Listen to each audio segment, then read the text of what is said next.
Hey everyone, it's Richard Payne here from Halifax Homes and Lifestyles eXp Realty, and I am here to give you the realtor perspective on everything we do. And I'm Andrew Hutchison from Mortgage Architects, and I'm here to give you the finance perspective on today's topic, which is the do's and don'ts of purchasing real estate. So let's get into it. And we are back, a different coffee shop this time because we're trying something new, Starbucks in Lower Sackville, but we wanted to give you some major do's and don'ts about the whole process, from like even starting to think that you want to buy a house versus like getting to closing day and getting the keys. So we've got 3 do's and 3 don'ts, and we're going to start off with the first do. First do, probably the very first step you should take Always. Is getting pre-approved before you go looking for a home. Yeah. The number one place to start, and a lot of, I know you see this a lot, and a lot of realtors out there will see this, where when someone has this idea if they want to buy a house, the first step is reaching out to a realtor to understand where they can buy and what they're looking for, when really that first step is getting pre-approved, understanding how much home you can afford, understanding your numbers, and really playing around with budgets and getting a good idea of the different products out there. Not every mortgage fits every person, so really understanding how much you can afford in a home, also versus what you can afford personally and what you're comfortable with. Those are 2 different numbers. Yeah. What do you see, or what's your first instinct when someone comes to you and they're not pre-approved? It's always talk to Andrew, talk to a mortgage broker, get pre-approved, because here's the problem. If you come to me and you're like all full of excitement, you love looking at houses, you want to go and you're like, this is it, I want to go and look at a house. And then I go and show you a $800,000 Parks of West Bedford drop dead amazing house, and you're like, this is amazing. And then we go and apply for a mortgage and you're like, oh, I'm approved for 600. I've just shot you down in flames. I've just absolutely taken all the wind out of your sails. And now what's going to happen is you're going to be upset with the whole home buying process, and worse, you're going to be upset with me because I'm the one that showed you the $800,000 house and you can't afford it. So always, always, always, can't stress it enough, know what your budget is with a pre-approval before you start going shopping, because that will lead into one of our other do's as well later on about neighborhoods. Yeah. And actually, to the next do, or do you want to kind of go back and forth between do and Yeah, don't? let's do a don't. Okay, let's go into the don't. We'll do a don't. Our first don't, and this kind of is going to relate to what we just talked about, getting pre-approved, and that is don't make any major purchases. So this is leading up to and during the process of searching for a home, right? Is don't make major purchases, especially purchases that come with an installment payment. So every month you're required to pay a certain amount. Things like a car, right? Jet ski. Yeah, jet ski, ATV, toys, right? Toys. These things have a monthly obligation, a payment that you're going to have to pay every month, and that payment is going to take away from how much you can afford. Yeah. Wait until you're in the house to make those purchases, because that could be the difference of that example Richard just talked about, where if you were looking for an $800,000 home and all of a sudden you're only approved for $600,000, it could be something like, you have a brand new car versus you could have waited to be in the home and then purchase those things. So really hold back on those large purchases. The other thing that's going to impact and could possibly impact is your credit score. Really important to understand your credit score, where that's at. Your mortgage broker should be able to help you, coach you through where your credit score is, how to bring it up. Almost every financial institution wants to see 2 credit lines with at least $2,500 on your credit. So credit cards, Visa, MasterCard, they want 2 credit lines, and they want to see that you can receive money and pay it back on a monthly budget. So because that's what you're doing on a mortgage, receiving a ton of money, but you're obligated to pay it back every single month without fail. And you know what? I'm actually going to backstep a bit. Of course, this don't make major purchases. It maybe should be tailored to wait to make major purchases, right? So I'm not saying you can't have them, but with a home, it's the largest purchase of your life, and for that, these banks, they're not giving out a $5,000 credit card. They're giving out hundreds of thousands of dollars. So they're going to pull, they're going to do a full credit check. They're going to check your income. They're going to check all the monthly debts that you're obligated to pay. If you are just not telling your bank or your broker about a debt that you have, thinking that they're not going to see it, they're going to see it. They'll find out. So wait to make those major purchases once you're in the home, once you're approved. Then you can go ahead to buy a new car, to buy a jet ski. They'll do a credit report, but they're not going to be as intensive. They're not going to ask for an employment letter or a T4. No. So make sure you get in the house before you make those large purchases. It's really going to go a long way. Yeah. And one of the other things that we know as well is people think that they've got the house, they've removed conditions, now they're just waiting for closing day. Don't make purchases during that stage either. That's a great point. The banks can, not always, but they can come back any few days up to closing day, and they can ask to look at credit reports, they can phone up employers to confirm employment. They can almost like redo your financing. And if you've gone out and bought that BMW M3 at $1,000 a month on financing, that's going to show up. And the bank could, if they wanted, say, things have changed. Especially not if you giving have a that long money. closing. And what we mean by that is you make an offer, like 3-4 months. and it gets accepted. New construction? Exactly. Between when you've got that accepted offer and when you close, if that's a long period of time, the bank will likely look at your credit again to see if anything's changed. And if it has, they reserve the right to pull that financing back. And at that point, you're in too deep. We got trouble. You're in trouble. So do not make it, for sure, do not make any major purchases between when you have an accepted offer and your closing. What you do after you get the keys, it's entirely up to you. You can do whatever you want then. It's just, we're trying to control you during that process. So please don't. That's our answer. All right, next. Prioritize. We're back on the do's. Prioritize your needs and wants, and I'm going to let you start off. So this is about. There's always two lists when you buy a house. There's the what would I really have to have? I have 2 kids.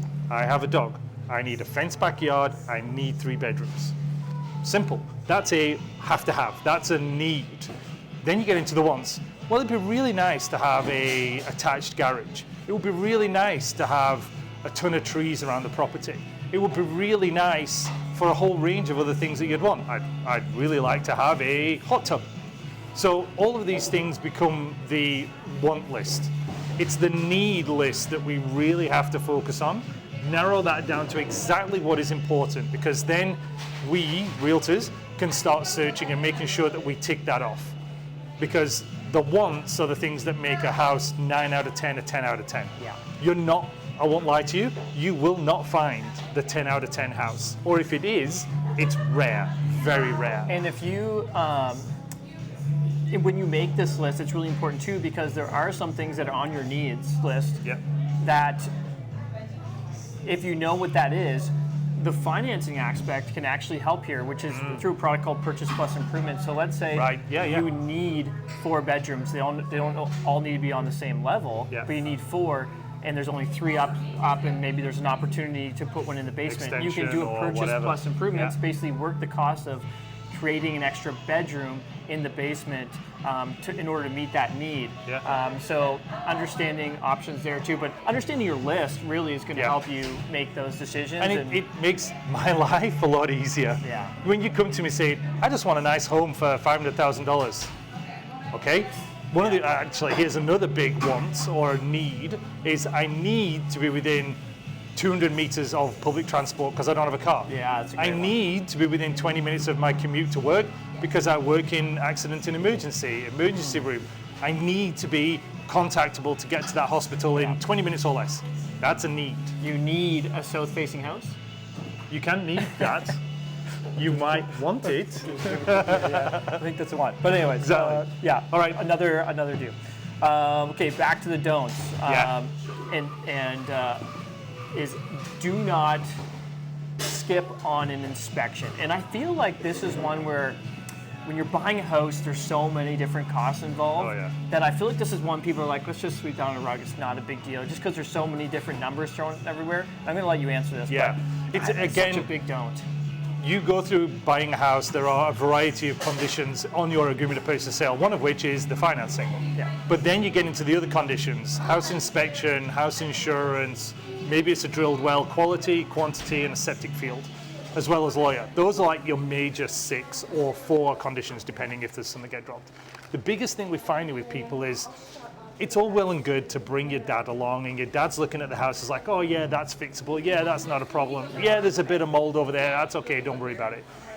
The difficulty becomes some of those items can actually be fairly costly, and just brushing it under the rug, just going, yeah, it's fine, we'll deal with that. The big question is it a $50 fix, or is it a $500 fix, or a $5,000 fix? Yeah. And from my point of view, if I'm trying to negotiate one of two things, money off the house because of this problem, or sell it to fix the seller's expense, I need that professional inspection report. Yeah. They're not going to take my word for it. They won't take your dad's word for it. They won't take the contractor's word for it. They want a professional house inspector to say, here's the problems, consult a professional, get a quote. Right. So the inspections are definitely one of those things that you really don't want to skip. What if what if I'm a client and I say, yeah, but the home is only 5 years old? Yeah, I mean, let's talk about new construction then as well. Yeah. So new construction, we have had clients do new inspections on new construction and find problems. The most famous one was where an inspector that we used went up into the attic and was like, it's a brand new house, there's no insulation. There's just no insulation up here. Yeah. And the homeowner was like, what? And the builder who was doing the pre-close walkthrough and at the inspection went, what? I paid for that. I paid however many thousands of dollars. Yeah. So he was on the phone like immediately to get the crew that was supposed to do the insulation back to say, you need to put insulation up there. I think the other big thing to realize here is people who build houses are human. So there's error, right? There's error in anything that's done by a human. And if you're buying a house that is not brand new, how many, weekend construction, construction dads are and moms are doing renovations to home, not asking for permits, doing things that look really nice when you look at them, but maybe they're not done to code, maybe they're not done right. And so there's also a risk down the road for maybe something potentially come up that if it was caught in inspection, one, you're kind of protecting yourself. So if you have an inspection and something comes up, then you got some kind of recourse. You got some recourse. And two, you at least know that risk going in. So I think you're right. I think there's two big points. One is, it may cost, I'm not sure what a going inspection around is, $600 to $650. Okay. So it's going to cost $650, which could potentially down the road cost you thousands, if not tens of thousands of dollars. Also, I think the really good point that you made there is there's a bargaining chip to help you lower the cost of your home by getting the inspection. Yeah. So if your inspection is $650, but it gets you $10,000 off your home, that's a win. Yeah. Like to give a real life example, a client of mine went up into an area called Mill Village, which is like Shubenacadie, so pretty out there. And here's the other thing that can happen is sometimes you even start the offer knowing that there's work to be done. So we walked into this house and like, absolutely, decks on the front and back have got to come off. We need new doors and new windows. So we're like, great, let's tell the seller we want $30,000 off our offer price, and here's the reason why. Now, we also said, and therefore, if anything comes up on the inspection to do with decks, windows, or doors, we're not discussing it. We're not asking for a price reduction. We're not correcting anything. But what it did for them, because they have one of those very handy dads that can fix decks, windows not, but doors he can do, is they got the house for roughly $44,000 less. So they qualified, no problem, knowing that this work's got to be done, but the bank's like, okay, but you already know you're going to get it done, so what's the big problem? So they got a good house. And if you need money to do some of that work, that's also a great thing if you get an inspection. You can get a purchase plus improvements again to finance those. There's ways of doing it. Those renovations. Yep. Okay, last due, number 3. My favorite. Yeah, and this is one that I, as a mortgage broker, I don't see this as much. This is definitely going to be in your wheelhouse, and that is research the neighborhood that you're buying. And I'm assuming you're going to talk about one, making sure like if your kids, no kids, bus, no bus. But what about appreciation as well? Maybe always. I like your. I mean, when you're buying a house, there's two factors of buying a house. The first factor is it's my home. I want to live in it. I want to enjoy it. The second factor should always be in there, which is it going to go up in value? It's always going to go down from the mortgage. You're paying down a mortgage, so that's fine. We'll get some forced appreciation that way because of pay down a mortgage. But everybody should be buying in an area that you're like, the prices are still got some flexibility and still going to go up over in time. You can force appreciation by doing renovations, etc., etc. But make sure it's in a good neighborhood where you can see growth, you can see prices going up. And then the other thing is we say to people, yes, there's the kids factor. Like, are you moving there because friends and family are already in that neighborhood? Yeah. Are the schools good? Is there parks and recreations nearby? Is it a safe neighborhood? Right. That's always a factor. I mean, we don't have a lot of major crime here, but there's definitely areas, I would say, in Halifax area, Dartmouth area, that you're like, don't really want to go there. Like, let's stay away from that area. Do you own a car or not own a car? Yeah. Exactly, yeah. There's all sorts of reasons, you know, the public transit as well. So the other good thing as well, I say, with researching neighborhoods is drive through the neighborhoods that you really like, but do it at 2 times. Once at the weekend and once during the week. Neighborhoods can be very different at the weekends than they are during the week. In the week, it could be perfectly quiet, no problems whatsoever. At the weekend, it turns into this thoroughfare of traffic, and kids are always out, you know, on the roads and playing ball hockey and all sorts of stuff. So know what the neighborhoods are like at the weekend and during the week. Yeah. Yeah, I think it's easy too when you talk about appreciation. When you're, as an investor, when I put my investor hat on, that's always what I'm thinking at. But when you're buying a home for a personal, you kind of don't even think about that. You're just really thinking about what your needs are. You're buying a home. Yeah. It's such a great point, you know, especially over we've seen the last 5 years, the appreciation of housing and what that's allowed the people to do to refinance their home and pay off. They basically walked into such appreciation that puts them in such a, you know, a step ahead in their financial future just through that appreciation of their house. So really, really strong point on that, I think. All right, final one. Final don't, and that is do not make emotional decisions. Yes. Keep your heart in check. I think it's easy to fall in love, with a home. And this is less about men. This is more about women. Let's be honest. Let's be honest. Although I will say I'm bad. I'm bad for falling in love. Oh, you do that, do you? Yeah, okay. I'm bad for it. Yeah, I don't ever. I feel like, nope.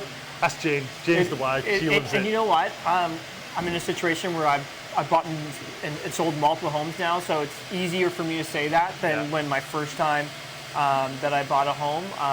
So it's one of those things where it's like, you know, the kettle's calling the teapot black, or however that saying goes. But it really is, you know, in a market, sort of back up in a market where it's moving fast, it's really hard to not make decisions based on your emotion, because this is where you're going to live, this is where your family is. But what are your thoughts on some of the some of the emotion can even be, oh my God, I am so tired of looking at houses and losing out on multiple offers. I just want a house. I'm not fussed anymore. That's an emotion you've got to keep in check as well, because there's always that feeling of regret sometimes if you go headlong too hard into a property. Your emotions are running wild, your head is not in it, and you just want that house. Like, that's a bad emotion to end up with. Because I always say to people, look, I've got to get you to a point when you come to that house every day and you're driving towards that house, you're driving through the neighborhood and you're like, I love my house. That's the emotion I want from you. What I don't want is they're like driving up to the house and you're like, oh, we paid too much for this. Like, we overpaid. Like, you know, I'm just not loving whatever it is about this house. Or you put blinders on. You liked one thing, you put blinders on about the rest. I really like the kitchen, but didn't even think about the layout or, you know. That's the other emotion. You know, family planning. If there's only 2 bedrooms upstairs, is there going to be enough if you plan on having? But man, that kitchen concept, open concept kitchen living dining, I love. I mean, this really does connect back to your prioritize your needs and wants, right? One of your dues, like understanding what you need in a home versus what you want is going to really help that emotional side of things. And we're not saying have no emotion. Like, don't be a Richard. You're buying houses, which is like, Jane, do you love this? Great, buy it. You know, have some kind of emotion. Just make sure that you're keeping it a little bit in check, just because I don't want it to take over. And especially as we're here now in May and we're starting to get back to multiple offers, I really don't want the emotion in a multiple offer situation, because that can result in you pay too much. And you went over the top. And last point, I'll link this back as well to our first don't, which is don't make major purchases. A lot of times major purchases are based on emotion, so same thing. Understanding your max purchasing power versus maybe what you're comfortable. You know, everyone's lifestyle is different. So if you are someone that is a homebody and you're home all the time, that's where you spend your time, versus someone who likes to travel, is owed, does a lot of activities. Those finances are different, and one can go closer to their max purchasing power versus the other may not want to be able to continue their lifestyle. So making your emotional decisions financially to help impact the home you want to buy. Exactly. So there you go. That's our top 3 do's and don'ts. We're always going to be doing this, and every Friday we're getting these out to you. So if you have any comments or any issues, any topics, any subjects that you want me and Andrew to cover, whether it be housing, whether it be mortgaging, that's what we're here for. So drop us little comments down below, and we will incorporate those, and we will keep doing these in a coffee shop. Just depends which coffee shop. See you next Friday.